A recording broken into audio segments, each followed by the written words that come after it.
Well, thank you very much, Emma. Good afternoon, everybody. So as Emma said, we've decided to split the session into 3 parts, and each part I'll be doing a bit of talking and then we'll be trying to leave plenty of time for discussion. So my overall thesis across all 3 of those parts is that we can build a much better world than the one that we're on track for. And so the 3 parts of the session are looking at different aspects of that simple idea. The first part is really looking at the challenge, the choices that we're facing as a society. The second part, after the first discussion, will be looking at how we can rise to that challenge and build a better world. And then again, there'll be that's when you'll be in your working groups. And then the third part will be looking at the nuts and bolts of what it would take to drive that kind of change. So the first part is really looking at our challenges as we emerge from the coronavirus. I'll just start to share my screen with some slides.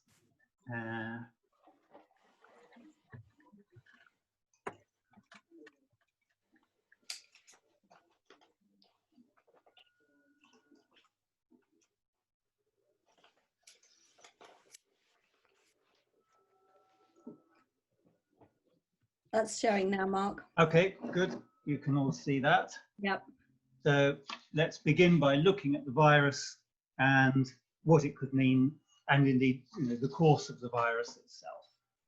So this chart is based on numbers from the Financial Times and Office for National Statistics estimates of deaths. So the y-axis is cumulative number of people dead in the UK. And as you can see, it's a logarithmic scale. So each step up is not just a certain extra number of people dead, it's actually 10 times as many people dead. So the differences on the right between those lines are really quite large numbers of casualties. So that slide shows 4 main scenarios, and there's also a faint line that you can see on the top left. That's what would have happened if we hadn't had any lockdown in March, if we had just carried on mixing with each other, going to business, going to the pub, going to the cinema, the same level of social interaction that we've had before. By now, we would have had something like 400,000 people dead in the UK. And for comparison, that's about the same number as were killed in the Second World War. So fortunately, we did have a lockdown, and that's why that line is very faint, because it's what didn't happen. So the other lines are more plausibly related to what's been happening since then. So the red line is what would have happened if the government had aimed to remove all restrictions at the end of May, which I think at one point was the plan, and assuming that people had gone along with it. Then we would have seen a second spike, which would have, again, probably killed something like 400,000 people. The yellow line is what would happen if you had quite aggressive unlocking and simply aimed not to overwhelm the NHS. So we did avoid overwhelm. We had at peak about 1,000 people dying a day. If you just kept it to under 100,000 a day, you'd follow that yellow line, which would mean that by April next year, we would have seen something like 250,000 people dying. And unfortunately, as you can see, the line would still be going up. People would still be dying next April. The orange line is what would happen if you basically tried to keep things in a steady state at about today's level. So you don't continue to see a decline in numbers, you just see very roughly 100 people dying every day. And again, the line would just keep rising. So by next April, we would have seen well over 100,000 deaths and still rising. And both of those 2 scenarios, therefore, are bad, not just because you have an awful lot of deaths, but also because they don't deal with the problem. They still require some form of lockdown, so they're also doubly bad for the economy. And the last line, the green line, is the line which, for example, Independent Sage is recommending, which is that you follow lockdown with an industrial scale policy of test, trace and isolate. And the good news with that is that you don't have that many more deaths than we've had today. So the FT estimates that we've had round about 65,000 deaths so far. With that scenario, you would still be not very many more than 70,000 deaths, and you would be able to unlock in the way that New Zealand and some other countries have done. So those are 4 scenarios. They're not the only possible scenarios, but they're 4 scenarios. The good news is that the black line represents the actual data up until about last week, and you see it's tracking so far reasonably well along the green line, which is fantastically good news, because if it continues to track that way, we'll be looking at well under 100,000 deaths instead of many more. So we don't know for sure that that's going to happen, but if we don't do anything stupid now, that's a possibility. So for the rest of this presentation, I'm going to assume that we don't do anything stupid and we do avoid a second spike and we stick somewhere near that green line. So what would that mean for the economy? Well, the Office for Budget Responsibility has made a guess at this. So that solid red line is the data from the Office for Budget Responsibility. And you can see it shows an enormous downswing in economic activity in Q2. And then they're assuming rapid pickup in Q3 and 4. And then I put a dotted line, which is not their estimates. That's just saying what would happen if we then had nominal growth at about 4% per annum after that.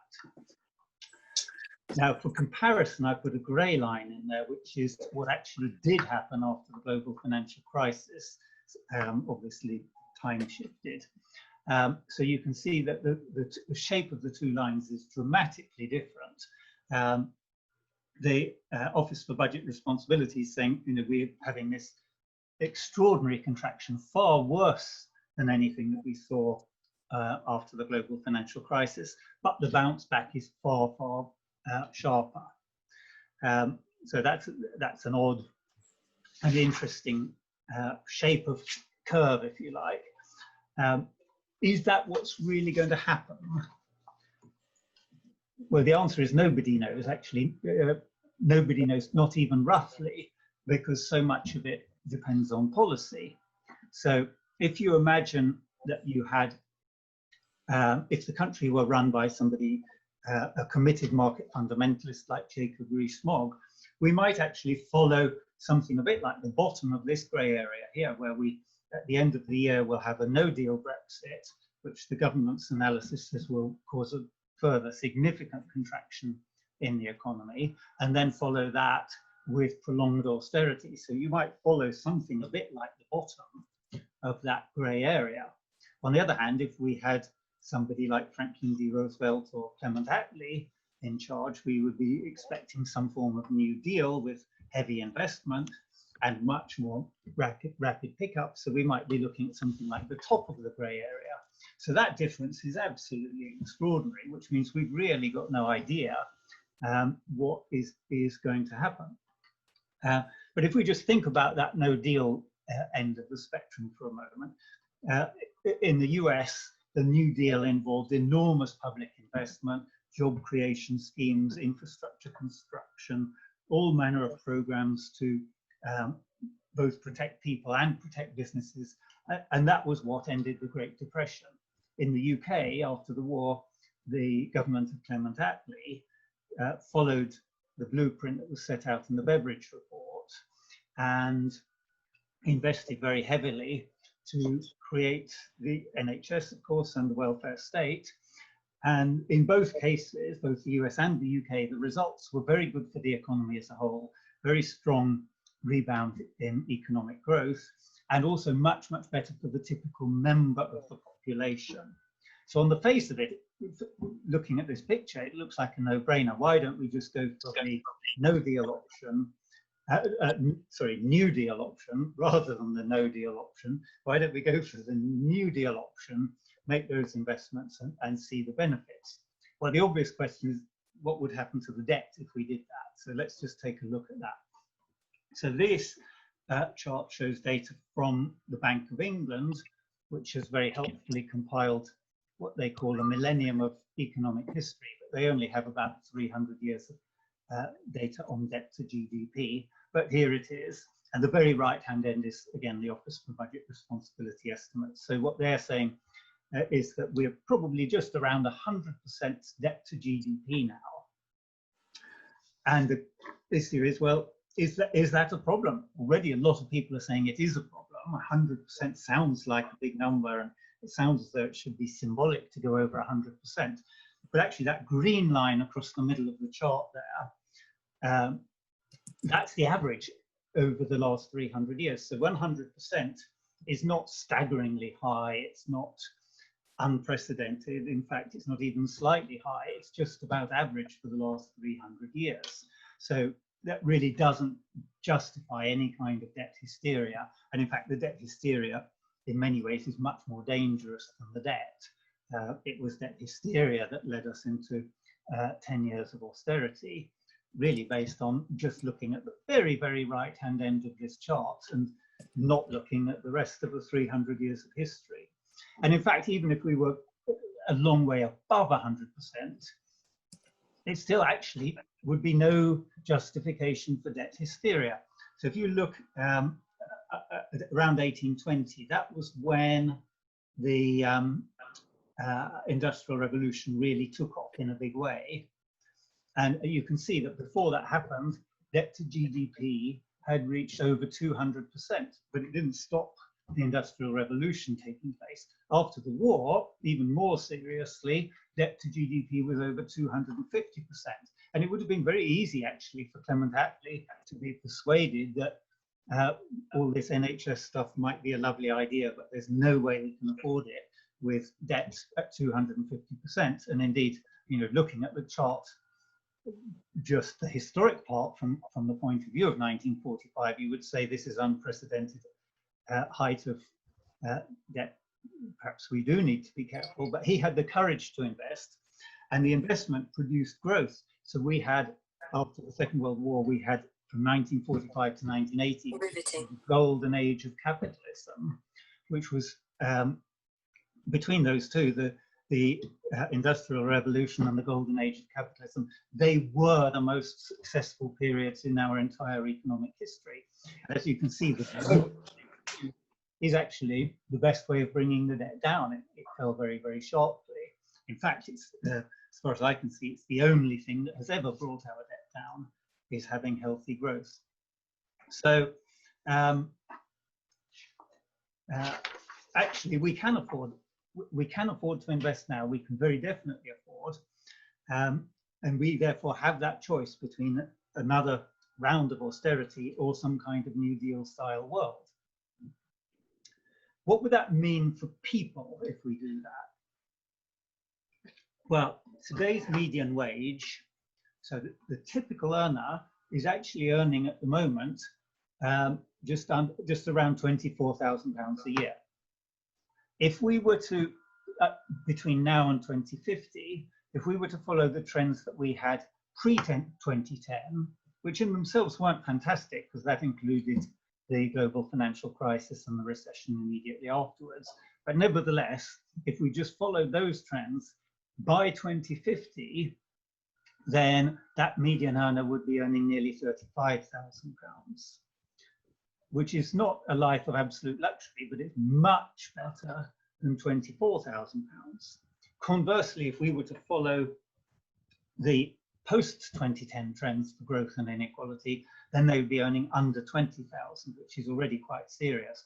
And if we were to follow that COVID contraction that we looked at with some semi-permanent austerity, we could be looking at something much more like 16,000, which means that most of the population would be either below or not very far above today's poverty line by 2050.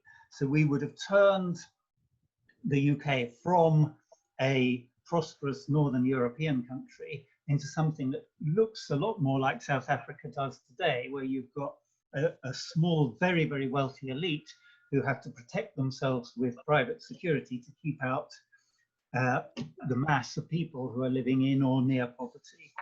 So that process is what we in 99% organization call mass impoverishment.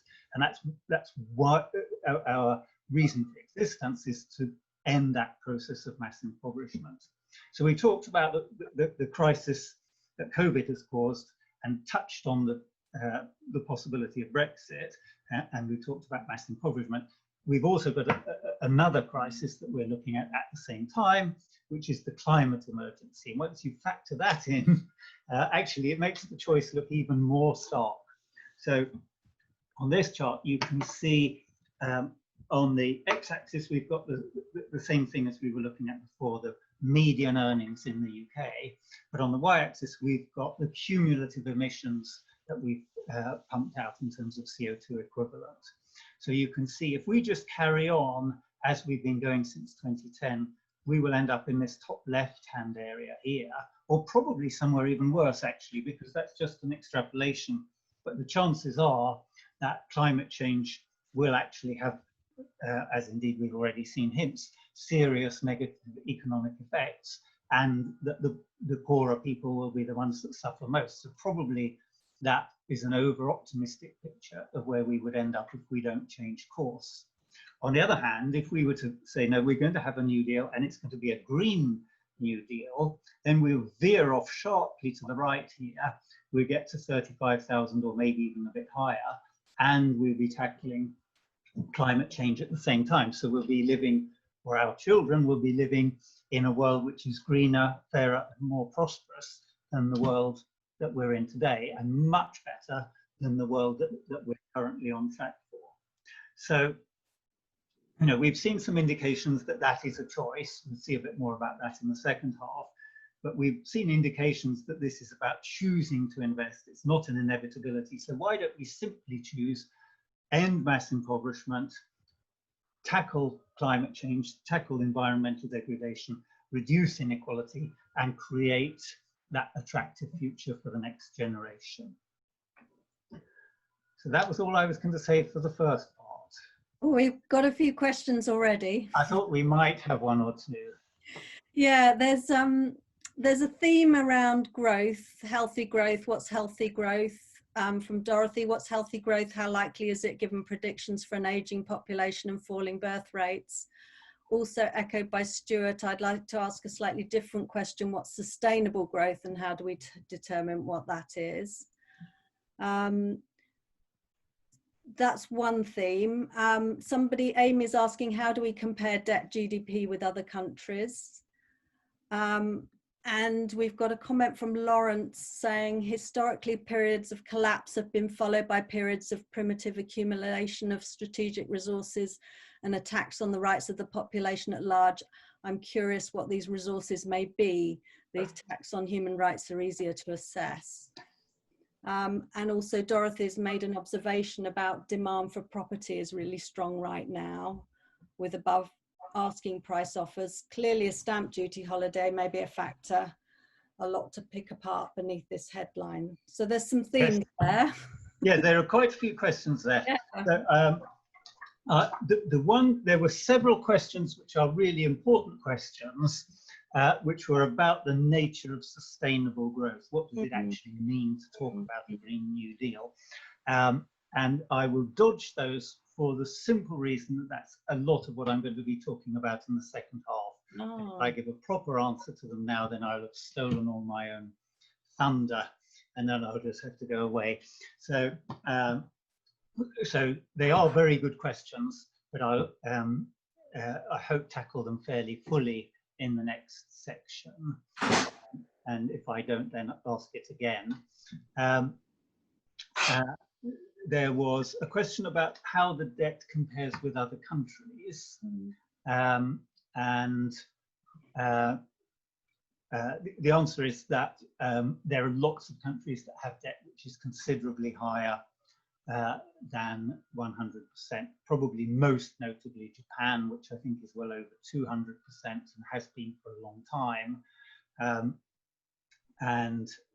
But a lot of other countries are well over 100% at the moment, so we're not out of line on that. Probably the most important thing to remember is that we have our own Bank of England. We have our own central bank.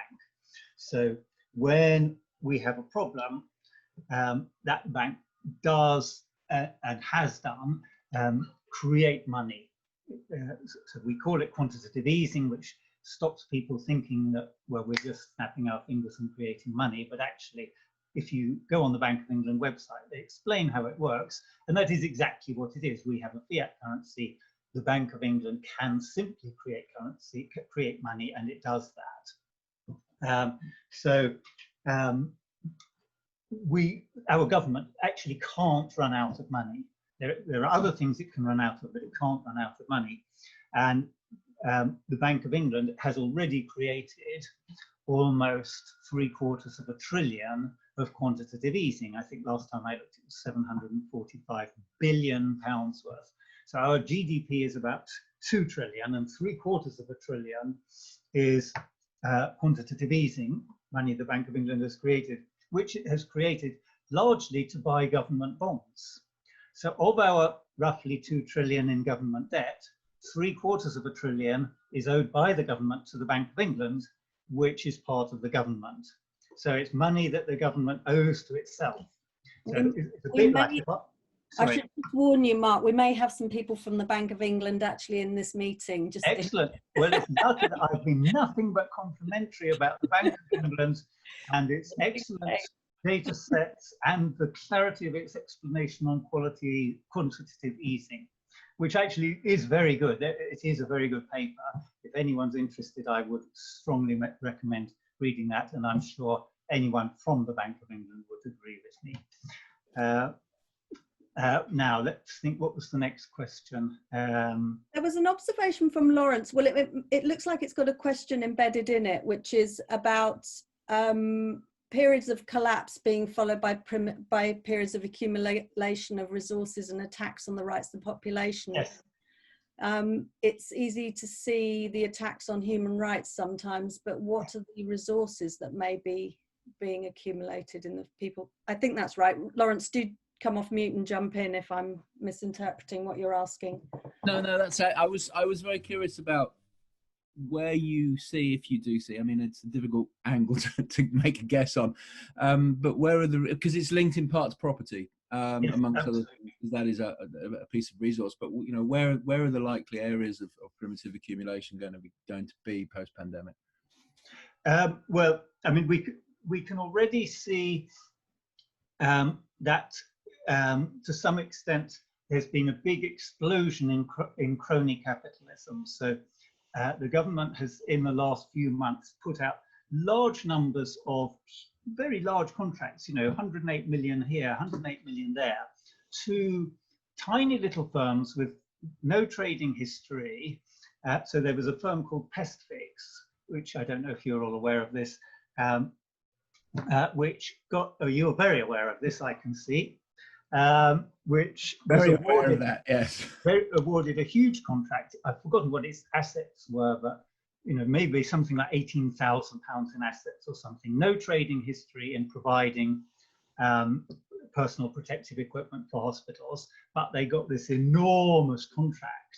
And this is not the only example. There have been 4 or 5 of these colossal contracts awarded without competitive tender to tiny little companies that you wouldn't think were even going to be eligible to bid. And basically, the government has just handed out these large amounts of money. And that is one way of transferring assets, which are public assets, in large quantities to your friends and backers and so on, is through this kind of crony capitalism. So that's one thing. But also you can do it more subtly, that if you start to wind down the safety net, if you cut taxes on the wealthy and you wind down things like spending on the NHS and spending on schools and so on, people have to substitute with their own money. Some people really can't do that, but some can, and the ones that do might have to release the equity in their houses and so on. So you actually do begin to get this transfer of property wealth back into the hands of the wealthiest people in the country. So I think it is possible not just to see, as you pointed out, some reductions in human rights, but also an acceleration of the process of mass impoverishment, which is an exaggeration to put it this way, but the mechanism that it works by is effectively hollowing out the middle class. So if you look in the States, which has been doing this to a greater extent than we have, the middle class is not completely hollowed out, but it's dramatically weakened from where it was 40 years ago. We're at a slightly earlier stage in that, but still, you know, if you look at the prospects for a normal 20-year-old who would have expected to have a comfortable middle-class life 40 years ago and compare that with what's on offer now, the deal is already completely different. Mark, I'm getting a bit anxious because there's a flood of, now we've opened the floodgates. Okay.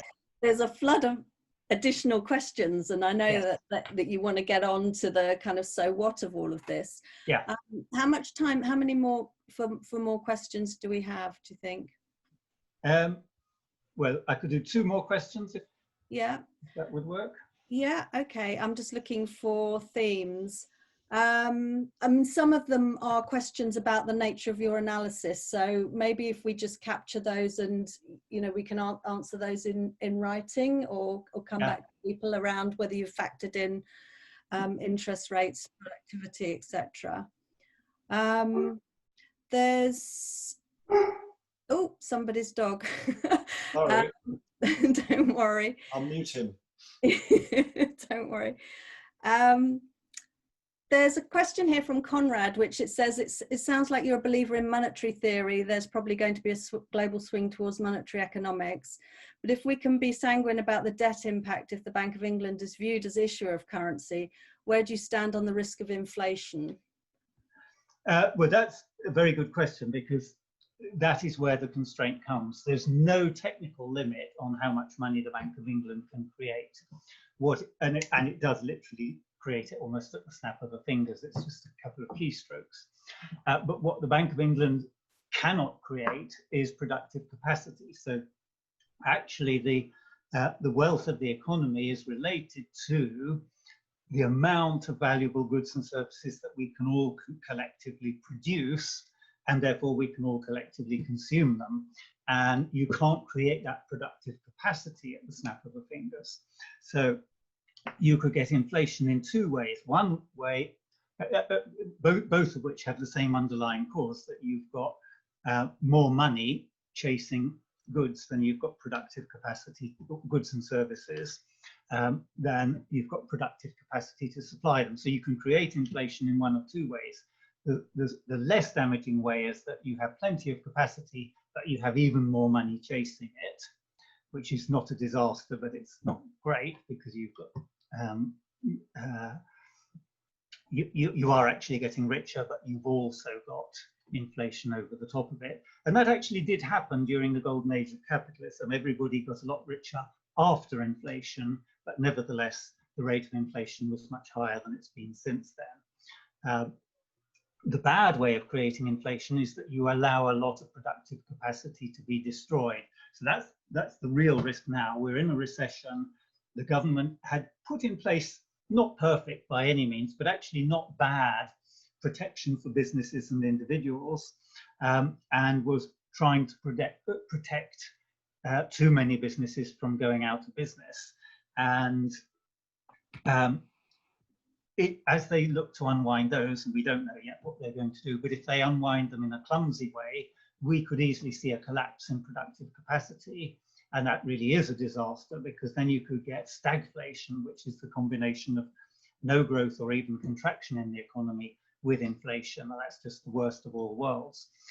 The way to stop that, of course, is to make sure you prevent all those businesses going bankrupt. And that means being prepared to spend now. So there's a kind of paradox that by spending now, you enhance your ability to spend later, which is a bit counterintuitive, because you might think you've got to choose, is it now or later? Actually, it's not. If you don't spend now, you won't be able to spend later.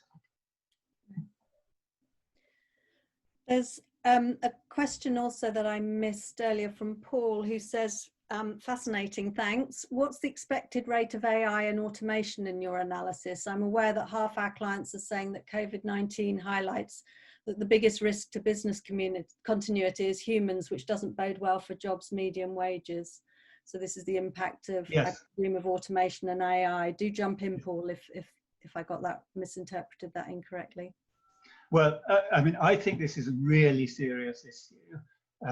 It's very, very hard to predict the rate of progress of AI, but there was a team at Oxford that had a good look a few years ago now, and they estimated that about 50% of all jobs would be able to be automated in what was then the next 20 years. That's probably in about the next 10 or 15 years now. I can't remember what the date of the paper was. But actually, I think there's a real risk that by 2050, which was the time frame that we were just talking about just now, most jobs will be capable of being done by computer in a way which is cheaper and probably in many ways better than a human could do them. So if we don't think quite radically, we create a society where the only way that people can live is through earning, but there aren't actually any jobs. That's really not an attractive society to create at all. I don't believe it's at all necessary, but it does require a major rethink to avoid either that disaster scenario that I've just painted, or indeed, even if you just said, well, okay, we'll just have a universal basic income, a world where people retire at 20, I think, is also not an attractive world. So I think we need to be more creative than just, certainly much more creative than letting it roll, but also more creative than just saying, let's put a UBI in place. I hate to do this because there's lots more good questions in here. But I'm thinking, if you were running the UK right now, what decisions would you make on our behalf? I'll go on to my next. Going to that one. That's a nice lead into the next. Yeah. There's some great clarification questions here from Ben around the nature of your assumptions, etc. But I think what we'll do is we'll just, as I said before, we'll capture those and make sure that the questions we get back to, if we haven't by the end of today. Yeah. Yeah, sounds good. Yeah. Right. We'll go back to sharing.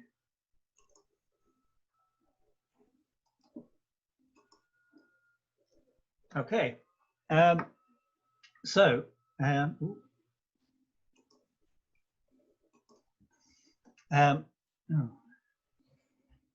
Everybody seeing that okay now? Yeah. Great. So the second part, as it says, what would it actually take to build that better world? And on the face of it, that sounds like quite a tricky challenge. Partly because, or mainly, I suppose, because the economy is a very, very complex system, and actually nobody in the world fully understands it. So rather than try and talk about the system in its full complexity, I thought I would use the analogy of a pie, where the size of the pie itself represents the total value of the goods and services that we can produce, and therefore that we are collectively able to consume. And the slice of the pie, of course, represents what each person gets. So when you think of it that way, then you see, well, there are probably three fundamental questions we have to be able to answer. First of all, for the last 10 years, the pie has hardly been growing. Secondly, when it does grow, as we mentioned, some of the growth is bad for the environment. And thirdly, the people most in need are getting ever thinner slices. So that does sound a bit tricky. But in principle, the way of fixing it is fairly simple. Firstly, we need to make sure that when we do grow the pie, the growth isn't harmful. And then, having understood how to do that, we need to work out how to grow the pie faster and share it more fairly. So let's start by looking at this issue of good growth and bad growth, which indeed was one of the questions. So if you think about everything we do, all economic activities, you can split them into three groups, put them into three buckets. There's the good bucket, which are things which are actively helpful for the environment. So, for example, planting trees, that's an economic activity. It employs people, it generates income for people, but it also takes carbon dioxide out of the atmosphere, and so it's good, it's actively good for the environment.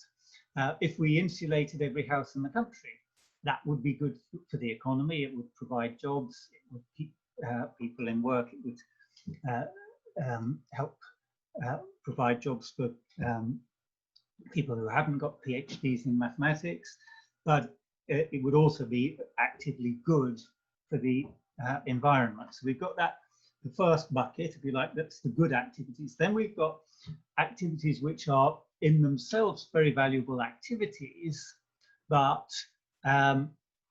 unfortunately, the way we're doing them now is not good for the environment. So, for example, public transport, it is a very important thing for many people that we provide public transport, but the way we do it now is largely through burning fossil fuels. So that's, of course, not good for the environment. And agriculture is perhaps an even better example, because if we didn't have agriculture, we would obviously all starve to death. But unfortunately, agriculture is one of the major emissions of greenhouse gases, not so much CO2, but methane and other gases, which in some ways are even more harmful. So we've got that could be good bucket where actually before we think about growing it, we need to work out how to transform everything in that bucket. And then the third bucket is stuff that can't be transformed. It's just inherently bad for the environment. So something like anything that involves burning fossil fuels basically sits into that bucket. We just shouldn't be burning very many fossil fuels at all. So if you can see how to put the economy into those buckets, then you can start to see how you can tackle it.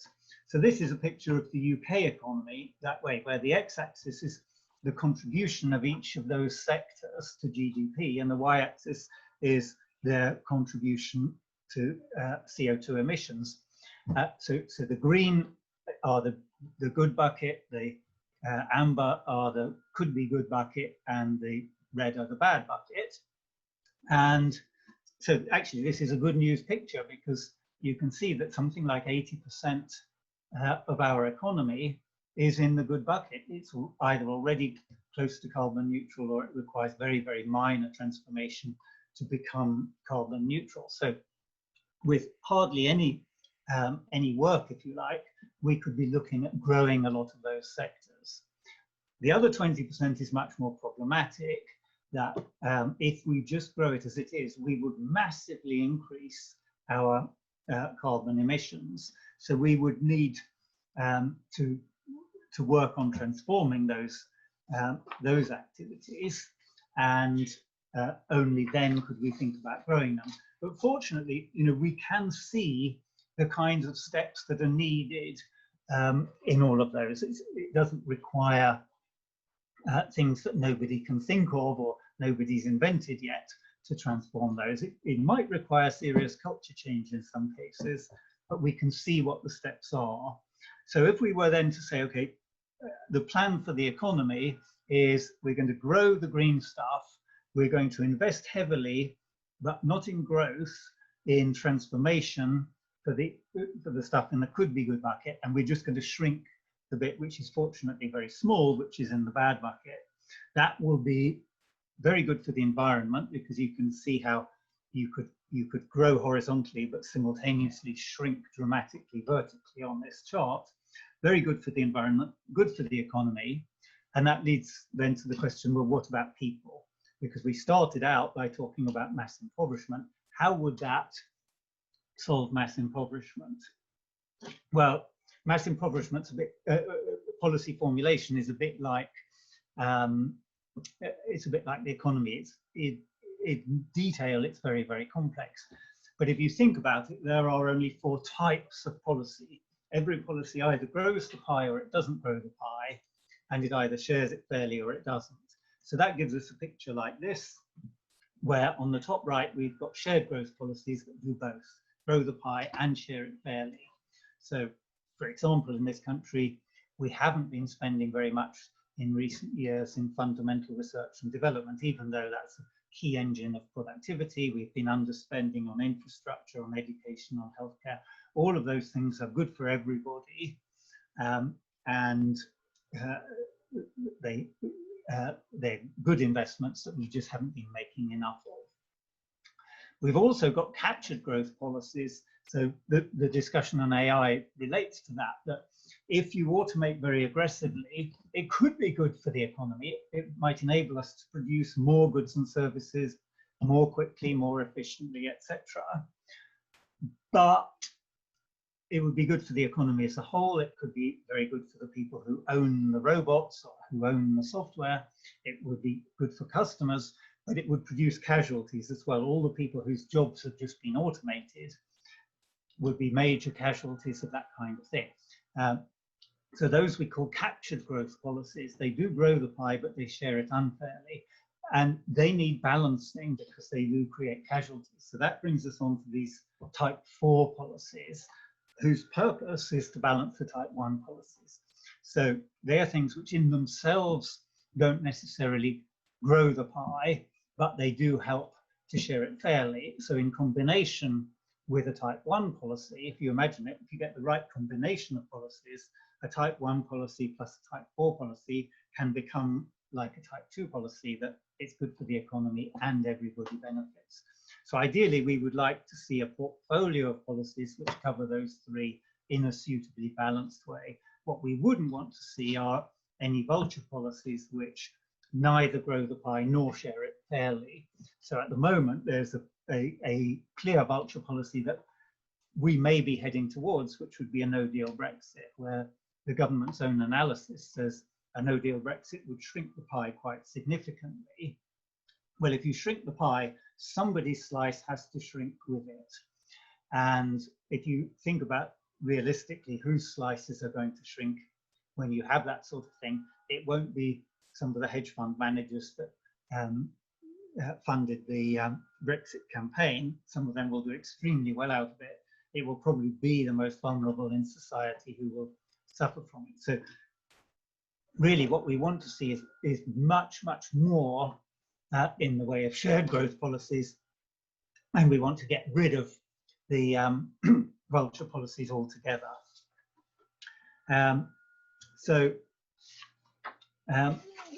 Hopefully that goes a little way to answering some of the questions that we had. What would that actually mean for people if we did that?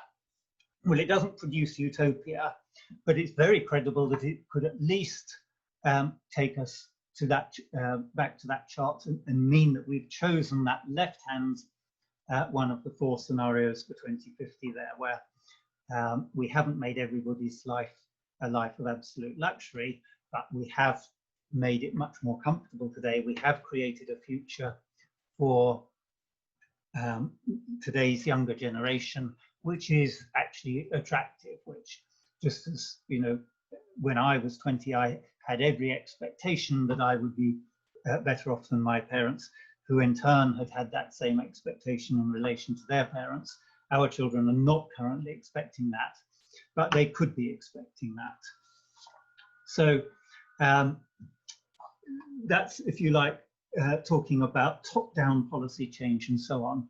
But we're just about to go into the discussion session, and part of that is thinking about bottom-up change, and in particular what businesses can do. And there are bottom-up possibilities. We've got a project going on with Herefordshire at the moment, where we're looking at how the county could reinvent itself to be greener, fairer, and more prosperous, bottom-up. It won't be able to do as much as it could do if we could do all the things I've just said, but you know, we can already see some things that we might be able to do. What happens when we think about businesses? Well, there's a story about what businesses can do to help in this situation. And I think the conventional story is really this, that you can either behave ethically or unethically, and you will either have a competitive advantage or a competitive disadvantage. And the story normally is, well, actually behaving well is good for business. If you look after your customers, they'll be more loyal.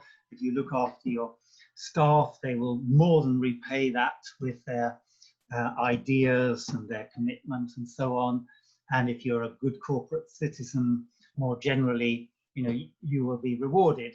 And therefore, good behavior is good business. And there are lots of initiatives that have been set up, which essentially, implicitly at least, follow that conventional story. So in the UK, Julian Richer, who's the founder of Richer Sounds, with the CBI, has created this good business charter, which is a pledge where companies can sign up to 12 ethical principles. In America, the Business Roundtable recently got, I think, 181 chief executives to sign a pledge that they were going to run their businesses differently, and it wasn't going to be profit ahead of everything else. The other stakeholders were really going to matter.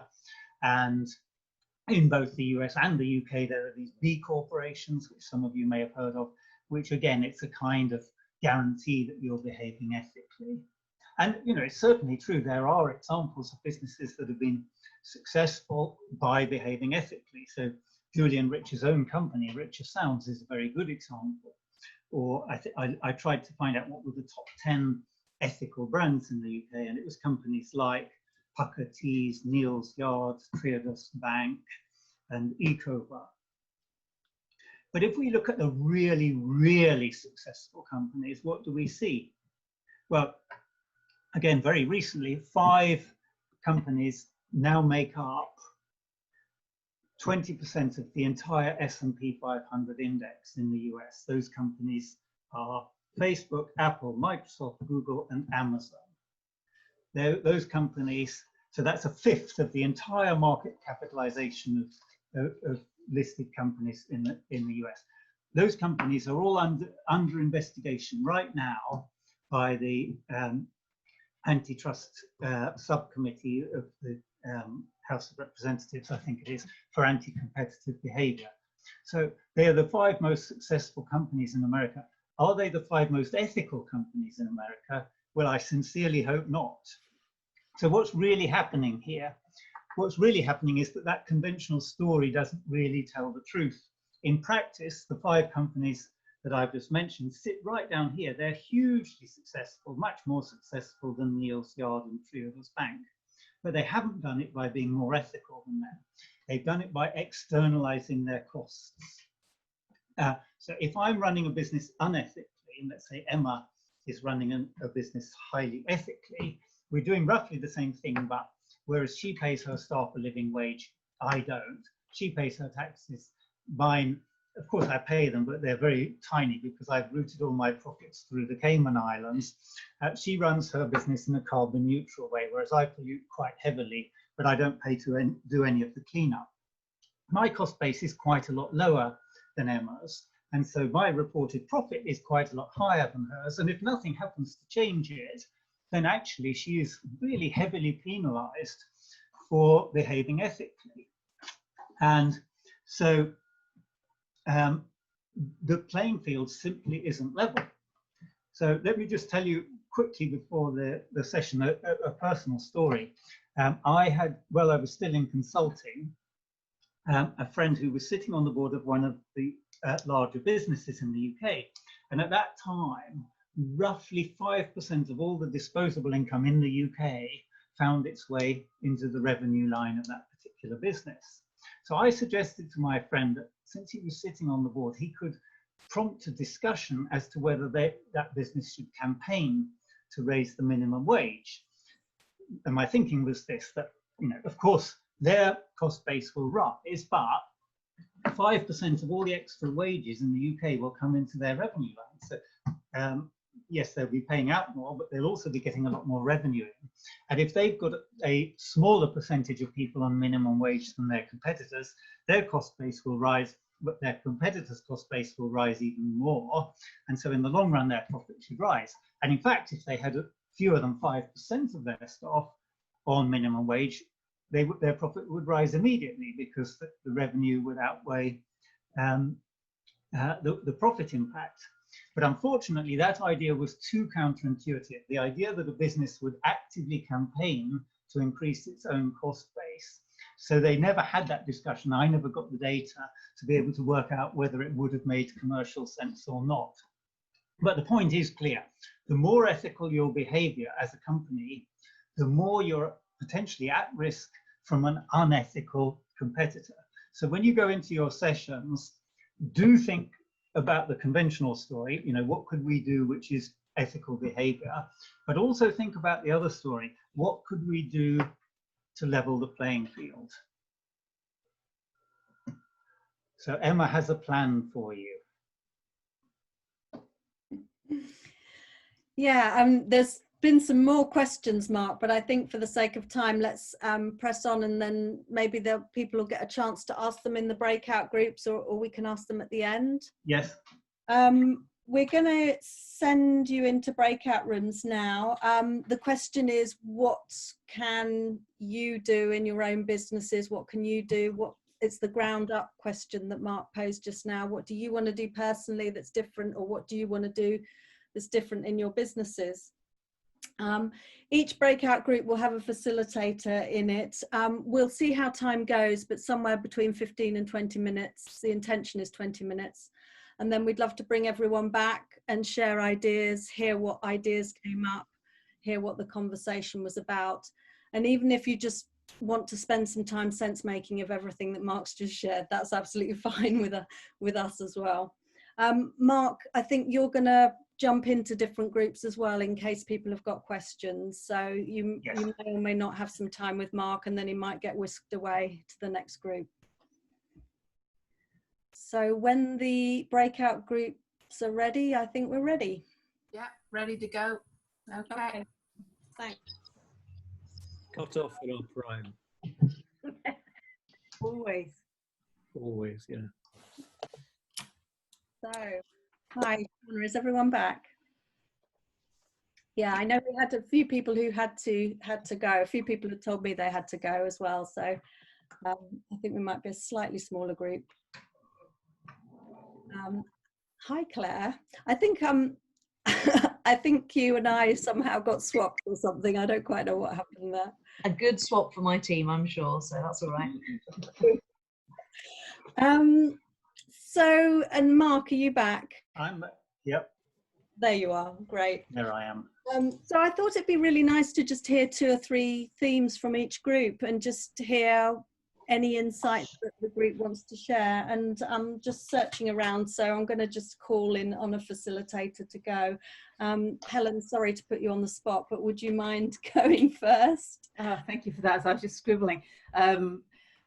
Lots of really interesting conversation. There is a concern that there's a danger that we kind of fiddle around the edges here with something really major, and that we're stuck in a paradigm of thinking things have to be how they are. It's a capitalism, communism thing, and communism fails, so we have to be in capitalism, rather than seeing that there are combinations and we need to be creative. Have we got the agility to adapt and to challenge those things?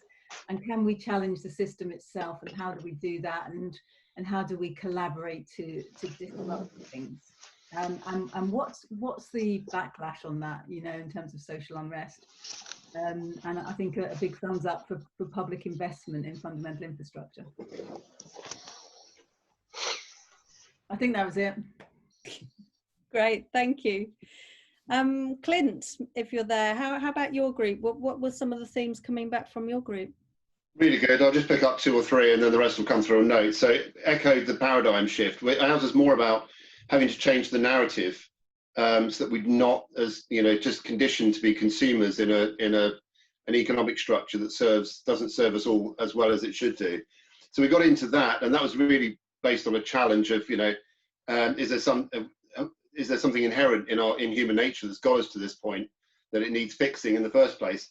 That was at the end of the conversation. The first part was largely about what we can do as individuals, and there was some lovely small stuff about we could be more vocal, we can buy better, we can work with different clients, we can make choices.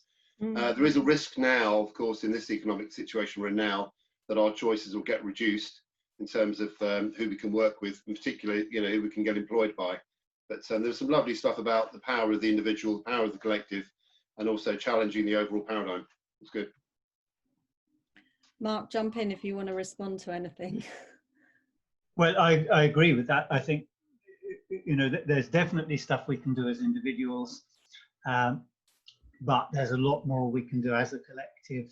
And in particular, this idea of challenging the overall paradigm is really something we can only do working together. I think that's right. Jane, can we hear from your group if you're there somewhere? I am. Oh, wow. So we had quite a wide-ranging conversation, and particularly thinking about the sort of top-down and bottom-up. Overall, I think there was quite a lot of pessimism around hoping that the top-down approach would work at the moment. There wasn't a lot of faith coming through and seeing a change, particularly on government stance or political stance, to make the sorts of changes that we were looking at.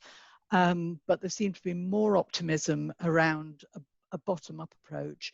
And then some other examples at which Ash was talking about in terms of producing ESG reports, the inclination and the impact of of who we invest in. So looking and as a theme, whether it's individual or fund managers or whatever, just thinking about who we invest in as a way to move forward, and again individually looking at changing our own patterns of behaviour. So more optimism for the bottom up than the top down approach. Right. Interesting. Really interesting. Thank you. Woody, Andrew. So we had a group made entirely of people with professional services experience and perspectives, which was really interesting. It led us to talk about partnership as an ownership model and whether that might help to even things out. Mm-hmm.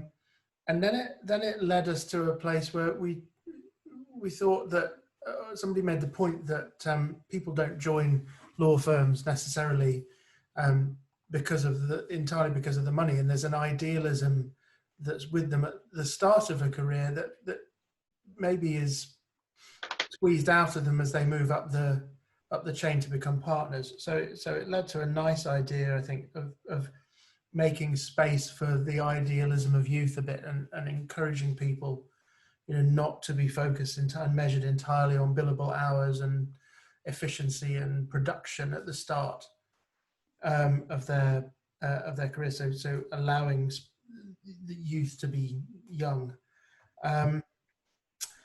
and it's also that move away from the up or out idea. And we also had a conversation. We sort of brought it back at the end by talking about the importance and the power of individuals, and also the need to move and coalesce systemically. So perhaps companies are not big enough. They need to think cross-company or reach a critical mass. So it's that individual and system piece as well. Nice. Stevie, how about you from your group?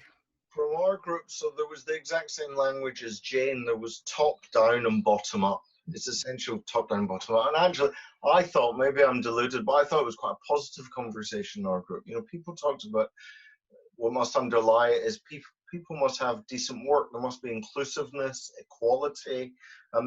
Everyone needs to have skin in the game.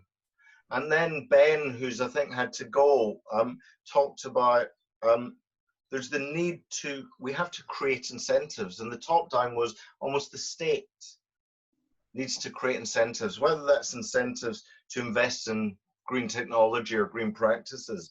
But the bottom up linked to what the conversation revolved around them, which was volunteering became this idea that, you know, if we all volunteered, then it could transform how we're all involved in society. And the idea of creating incentives to encourage all organizations to provide volunteering so that there becomes a virtuous process of everyone involved in their community, supported by incentives, became a really practical illustration of what the bottom up could do if incentivized by the top. And I'll just finish with a nice word, because another thing that seemed to underpin this was everyone's entitled to happiness, and everything we're doing here should be encouraging happiness, which I thought was a nice way to finish. We should have stopped with you, shouldn't we, Stevie, on that note? How about you, Phil? Was there happiness in your group? There was a bit of happiness in our group. I'm going to start with a statement that one of our group made, actually, because it's one of these statements that slaps me around the face. And work is a male construct.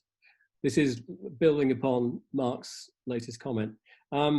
So what this means, I think, is that we can't solve the problem of changing how we work from the mindset that created that in the first place. So there's a big call out here for an acceleration, I think, in the way that we engage neurodiversity, but women in the workplace. And that started because we were talking about property portfolios, and it's hard to imagine that organizations will continue to build big glass offices in expensive city centers, and people will have to be flexible and commute and work from home and all those kind of things. But then we kind of caught ourselves and thought, well, actually, for our generation, that sounds quite appealing, and maybe more for men than for women, that's quite appealing. But for the younger generations who are looking to establish themselves and their own social networks, it's not quite so appealing. So a carefully thought through, I think, approach is kind of important, and therefore the mindset that we adopt as we engage with great degrees of uncertainty, of not knowing, as the scale of the problems becomes ever bigger, the mindset that we bring into those kind of issues is important. And that's not a particularly action-oriented statement. It's more something that we're noticing. And then finally, to echo what a couple of other people have already said, we have enormous power through our buying choices, both individually and also organizationally through procuring. And maybe that's something to explore as well. Yeah, definitely. This is taking quite a gendered slant, this conversation, which I wasn't expecting, but that's nevertheless interesting. I just sum up from my group as well. I think we had kind of three themes really. One was that what was discussed was quite UK centric, and it's a challenge when you're competing globally. We can get our own house in order and we can campaign here, but what happens if things are still happening in China or wherever your competitors are based there, and that's okay. And then one very practical, I thought brilliant suggestion was just around the CE mark on goods that are imported. If they're put on and they don't actually adhere to those standards, why don't we just ban them? What are we doing still letting them in? And just really making sure things like that are cleaned up.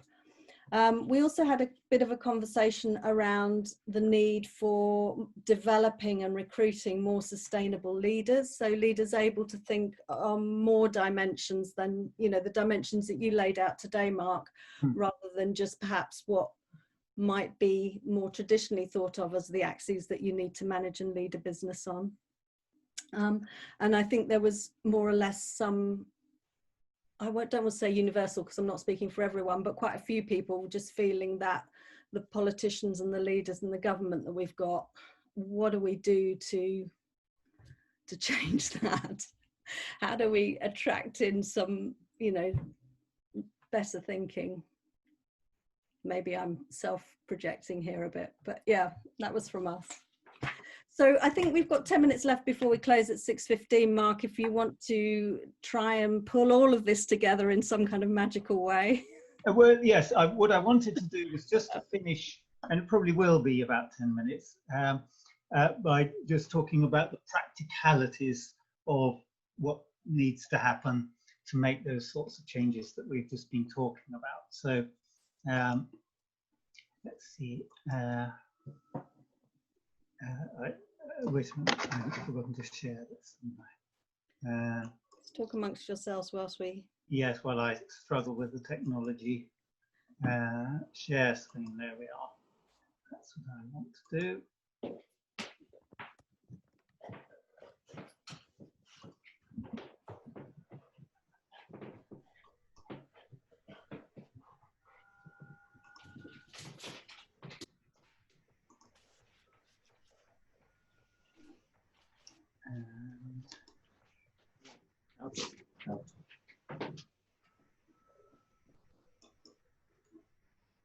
There we are. So, sorry about that. Seems I've got to nip back through this. And here we are, how we can do it in practice. So in part one, we talked about the scale of the challenge, that idea that there was that range of possible futures, that we could just carry on the path that we're on, or we could head off in a radically different direction. Part two, we talked about the sorts of policy changes that would be needed. And so in this part, I thought I would just say a little bit about, in practice, what are the nuts and bolts of making that happen? And, you know, it sounds as though it might be really, really difficult to fix it, because it is a really, really serious problem. But perhaps surprisingly, there are only 5 things that we need to do. And individually, none of them sound terribly radical or terribly difficult. They're not what we're currently planning to do, so that makes them difficult, but they don't sound very revolutionary in themselves. So step number 1, I think we do need a democratic reset. We need some sort of constitutional reform. Specifically, it should be a legally enforceable duty of any government to take decisions which benefit the majority of its population. And we haven't got that because I guess it's always gone without saying, but in recent years it's also gone without doing. And we've all, or most people have paid the penalty for that. There are also some other aspects of democratic reform that we need. If you look at the states now, and you look at the way that Donald Trump has stuffed the Supreme Court with his own nominees and so on, the separation of powers is dramatically weakened by that kind of thing. And so democracy itself becomes very, very fragile. So we need to strengthen other aspects of the Constitution if we want to be able to have a government that is guaranteed to look after the people. Second thing also sounds very, very obvious. We need to base policy making on facts, not myths. When I was doing the research for the book, I realized there are probably literally 100 things that I thought were true because I'd heard them so many times, but they're not true. One of them we talked about earlier, which was this idea that our debt is at ruinously high levels. When you see the chart, when you see the data, you realize, well, it's not ruinously high at all. But that single myth that government debt was ruinous was the underpinning for the single most important policy for the last 10 years, which was austerity. So we've had 10 years of myth-based policy making. We should move to fact-based policy. The third one we've talked about already. So that portfolio that we said, you know, how to grow the pie and how to share it more fairly. That idea of the 4 types of policy. We should actually explicitly tell politicians to think about it that way, not to just focus on an individual policy, but actually to think what are its effects in terms of growing the pie, in terms of sharing it fairly, and have we got a sensible portfolio. The fourth one we've also talked a bit about, which was those type 2 policies, investing wisely in the future, which, as we said, is something we've been doing far too little of over the last few years. And the fifth one we also touched on, which is this idea of ensuring clean, competitive markets. And it came up actually a lot in people's discussions in the brief time I was there, that people were saying, well, we like to do this, you know, we would like not to be measuring our fee earners on their billable hours in the same kind of crude way. But any one law firm that decides it's not going to measure those things and not manage on them is going to become uncompetitive if everybody else is doing it. So we need to have ways of changing the system, changing the basis of competition. So one thing that we have been doing, which I mentioned to one group, was we have set up a project jointly with Imperial College in London, a project called the Impact Project, which is a project which coordinates the international accounting standards setters and the Institute for Public Policy Research. And it's looking at effectively re-engineering the profit motive. So we talked about how businesses externalize their costs. If they were charged for those costs in the P&L, they would behave very differently. As soon as it goes into the P&L, that's what drives the chief executive's bonus. So he or she will start behaving differently from the day that that goes into the accounts. And probably soon after that, also governments would start to say, well, you know, if that's the true accounts, why has this business got all this cash, which is really unjustified subsidy from the rest of society? We're going to start taxing that. Nobody ever offered them that subsidy. They shouldn't be having it. So those are the 5 steps that we're aiming for, and this is how we're trying to get it to happen. So in this country, there are 650 people who need to change their minds, which is our MPs. We need them to do that, and they need our votes. So actually, we do have some way of creating that bottom-up pressure. So our idea, 99% organisation, is to set up local groups, ultimately, ideally in every single constituency, but certainly in many constituencies, which can apply pressure to our elected representatives and candidates, and to both support them, because many people go into politics just as they go into law with good motives. Many people go into politics with good motives. So some of them will just want help. Some of them will need a bit more aggressive pressure applied to them, but to encourage them one way or the other to change policy. And we recognize that they can't do that on their own. So we're putting in place a series of pressure points. So if I'd been giving this speech a year ago, as Emma said, actually none of this would have existed. The slide would have been blank. We didn't even have the book then, but we now have a book. We have some publicity, not as much as we would like. We're getting better at social media. We've begun to get a few more radio interviews now. We've got that corporate league table that I was just talking about with the Imperial College work.